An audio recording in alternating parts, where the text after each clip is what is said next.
Fala pessoal, beleza? Sejam muito bem-vindos ao canal de resenhas dos Perdidos no Tempo. E hoje é dia da gente avançar mais um passo aqui na nossa exploração do Brancalônia.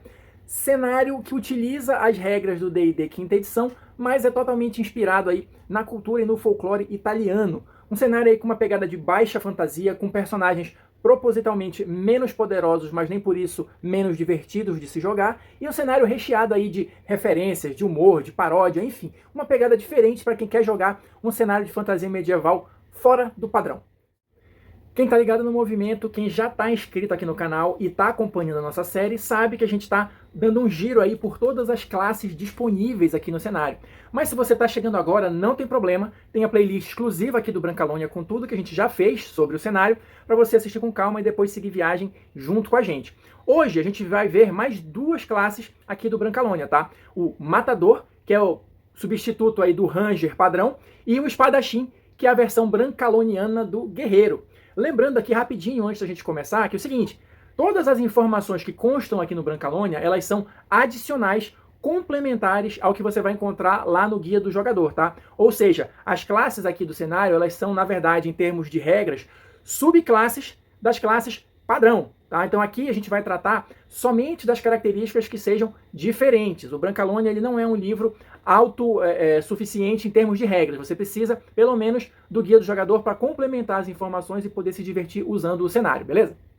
Então olha só, pessoal, para a gente começar a falar aqui do Matador, né, que vai ser o guardião, né, ou o Ranger aqui do Brancalônia, deixa eu mostrar aqui o desenho para vocês.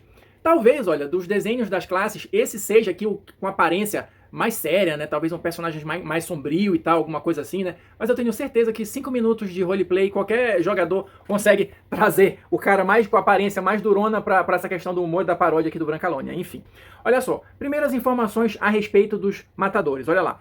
Matadores são caçadores especialistas. Eles capturam feras e monstruosidades das profundezas da selva, levam-nas até as cidades e as vendem para combate, para circos ou como guardas perturbadores das fortalezas. Eles também são mestres em lutar contra tais monstros nas arenas, bem como em saber onde atingir, ferir e enfurecer suas presas de maneira espetacular. Além disso, os matadores são habilidosos em treinar tais criaturas e bons adestradores de circo e animadores, mesmo durante os mais cruéis espetáculos de arena. Por esta razão, os matadores frequentemente vivem às margens da sociedade. Eles são brutais, de poucos amigos, violentos e igualmente desprezados por caçadores, gladiadores e guarda-costas. Enfim, como eu disse, de todas as classes aqui, talvez essa seja a que tenha a aparência mais séria, mais sombria e tal, mas eu acredito que isso não sobreviva muito tempo numa mesa real. Mas enfim, a ideia padrão que dá aqui a respeito dos matadores é essa de eles serem caçadores de criaturas, tá? Não especificamente de monstros, pelo menos é o que está aqui no livro. Ou seja, eles vão ser capazes de caçar essas criaturas para vender ou treinar as criaturas, né? Então eles vão ter essa dupla função aí, mas basicamente eles vão ser os caçadores supremos, vamos dizer assim, do cenário. Aquela classe que está especificamente dedicada a essa atividade. Como eu falei no início do vídeo, as classes aqui elas são consideradas subclasses do padrão que a gente encontra lá no Guia do Jogador, tá? Então o Matador, ele vai ser considerado um novo arquétipo de guardião. E o que o livro vai trazer de informação sobre esse novo arquétipo? Olha aí. Matador.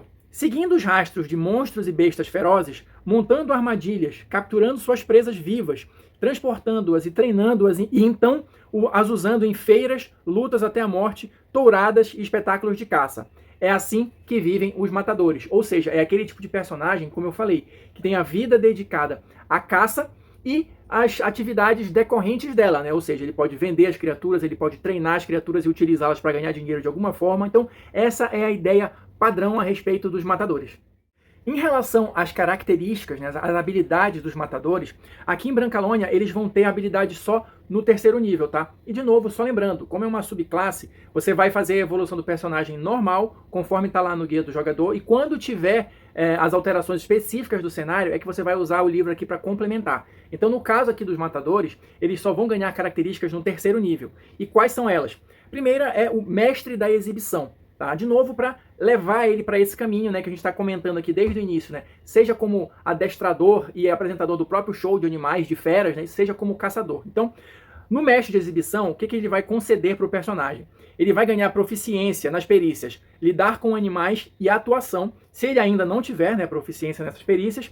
E, além disso, o bônus de proficiência é dobrado em qualquer teste de atributo que ele fizer que utilize essas duas perícias, beleza? E para fechar, a segunda e última característica, né, que o matador ganha também no terceiro nível é o olho do matador. Aqui mais orientado para a questão do combate e da caçada, vamos colocar dessa forma, né? Porque o que ele diz aqui? No olho do matador é como se o personagem focasse esforços para matar uma única criatura, uma única presa. E ele vai ganhar habilidades específicas, né, vantagens, vamos chamar assim, durante 1 minuto para conseguir alcançar esse objetivo. Quais são aqui os bônus, né, que o matador vai ganhar? Olha só, primeiro, ele vai escolher uma criatura, né, que ele possa ver até 18 metros de distância, e durante 1 minuto ele vai ganhar as seguintes habilidades, os seguintes bônus, né? Vai adicionar o bônus de proficiência às jogadas de dano. Os ataques com a arma contra a criatura vão ser considerados acertos críticos se você tirar 19 ou 20, ou seja, tipo aquele crítico estendido, né? E também você adiciona o seu modificador de sabedoria na sua CA contra os ataques feitos pela criatura. Ou seja, como se ele entrasse ali no modo focado de combate com um fim objetivo e determinado de derrotar uma única criatura. Avançando aqui para a nossa segunda classe de hoje, vamos dar uma olhadinha aqui no espadachim, que é o substituto do guerreiro. Ou no nosso caso aqui do desenho, uma guerreira, tá?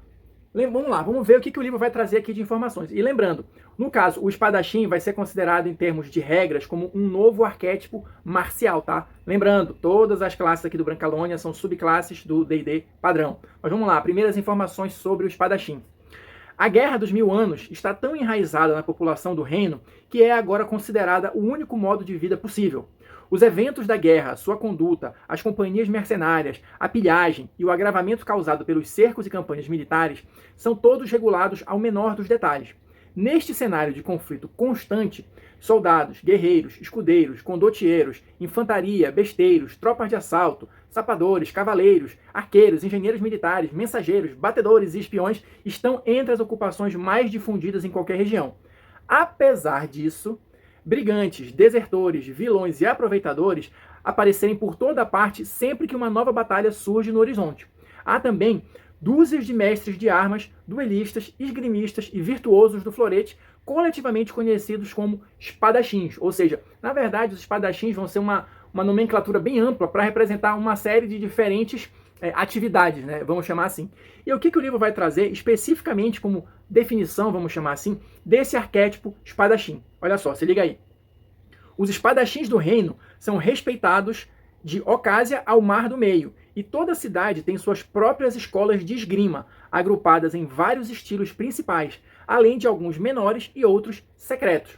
Dado o feroz paroquialismo prevalente no reino, estas escolas e estilos estão em constante conflito e competindo umas com as outras. Em vez de serem buchas de canhão na zona de combate, como os soldados comuns, os espadachins são geralmente mercenários que agem individualmente e alugam seus serviços a nobres, almofadinhas ou mercadores, estando mais em casa nas ruas da cidade do que na lama dos campos de batalha. Seguindo adiante, em relação à questão das características e habilidades, né, vamos chamar assim, que os espadachins ganham aqui em Brancalônia. Como é que vai funcionar isso? Bom, a exemplo do que a gente acabou de ver com o matador, os espadachins eles também só vão ganhar alguma característica no terceiro nível. E é uma só, que vai justamente refletir isso que eu acabei de ler para vocês aqui na questão da escola de esgrima, né, no estilo de luta, no estilo de combate. Então olha só, a escola de esgrima, como é que vai funcionar aqui em termos de regras, tá? Você vai aprender técnicas específicas que melhoram a sua efetividade em combate. Quais são essas técnicas aqui? O livro vai trazer uma lista aqui de 3. Estudar o adversário. Quando fizer a ação esquivar em combate, no próximo ataque você recebe vantagem, tá? Se esse ataque for realizado antes do final do próximo turno. Segunda característica aqui, né? Segunda vantagem, né? Enxada e espada. Você recebe um bônus de +1 na CA enquanto usar uma arma corpo a corpo em cada mão. Aquele estilo de luta com 2 armas, né? E a terceira opção que o livro vai trazer aqui é o duelo. Se você estiver a 1,5 m de uma criatura e nenhuma outra criatura estiver a 1,5 m de você, é possível adicionar o bônus de proficiência nas jogadas de dano contra aquela criatura. Aqui, sinceramente, eu achei que a questão da escola de esgrima, ela traz poucas alternativas, né? Tem só 3 aqui. Mas claro, você ali com seu grupo e tal pode colocar, talvez, também não adianta lotar, né? Porque a ideia é justamente ter personagens menos poderosos. Mas talvez mais 1 ou 2 opções ali para aprimorar um pouquinho mais do combate seja interessante, até mesmo para você conseguir diferenciar o estilo entre as escolas que eventualmente você criar ali para povoarem o seu cenário. Então é isso, pessoal. Por enquanto é só. Chegamos ao fim de mais um vídeo aqui sobre Brancalônia. Espero que vocês estejam gostando aí, né, de conhecer mais sobre as classes, sobre os diferenciais, a pegada aí, né, de cada um dos tipos de personagem que você pode fazer aqui no cenário do Brancalônia. Quem quiser continuar com a gente, já se inscreve aí no canal, ativa o sininho. E quem assistiu até agora, muito obrigado. Deixa aí seu like, seu comentário pra gente continuar trocando ideias e informações. E a gente se vê na próxima resenha.